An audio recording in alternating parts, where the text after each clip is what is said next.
আশা বন্ধু, যারা ওয়াদা দিয়ে রক্ষা করে না, এই যে যেমন নির্বাচন কমিশনের যারা দায়িত্বরত ছিল, এরা মানুষকে ওয়াদা দিয়েছিল যে সুষ্ঠু নির্বাচন করে দেবে, কিন্তু তারা মানুষের হক নষ্ট করে দিয়ে ওয়াদা রক্ষা করতে পারেনি। এরকম মানুষদেরকে আল্লাহ কি শাস্তি দেবেন তুই কি জানিস? পবিত্র কোরআনে আল্লাহ তাআলা ওয়াদা ভঙ্গকারীদেরকে কঠোর শাস্তি দেবেন সে কথা বলেছেন। আর মুসলিম শরীফের একটা হাদিস আছে, এইখানে আরও ভয়ঙ্কর কথা বলা হয়েছে। কেয়ামতের দিন প্রত্যেক ওয়াদা ভঙ্গকারীর জন্য একটি করে ঝান্ডা থাকবে, আর এই ঝান্ডা তার গুহদ্বারে অর্থাৎ পায়খানার রাস্তায় স্থাপিত করা হবে, যেটার দ্বারা চেনা যাবে যে এই ব্যক্তি পৃথিবীর জমিনে ওয়াদা ভঙ্গ করেছিল।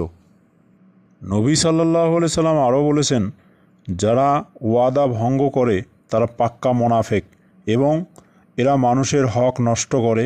আর এদেরকে দুনিয়ার জমিনেই যে মানুষের হক নষ্ট করেছে তার কাছে মাফ চেয়ে যেতে হবে, নতুবা আল্লাহ তাআলার কঠিন আযাবের শাস্তির সম্মুখীন এদেরকে হতে হবে।